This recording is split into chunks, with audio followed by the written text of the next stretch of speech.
Hey, g'day ladies and gentlemen, welcome back. My name is Christian Versace and we're going to edit another one of my photos today. So starting off, I accidentally forgot to record the first few adjustments to the photo, but don't worry about that. As you can see, I'm just clicking through them, showing you what I did, not anything major to it. And then we go through the rest of the editing. So what I did with this photo, this is actually, to be honest, my first successful attempt at a long exposure. I've got a variable ND filter that I attached to the front of my 55 to 200 milliliter lens, and I took this photo at a 30-second exposure, and then obviously just popped it into Photoshop to give it a little bit of color correction and all of that.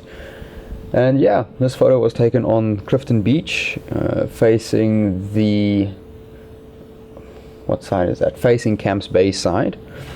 And as you can see, there were a few people in the ocean at the time. That is why it looks like there's ghosts walking around. But I think that gives quite a nice vibe to the actual photo. So yeah, let me know in the comments what you think, and I'll see you guys in the next one. Cheers.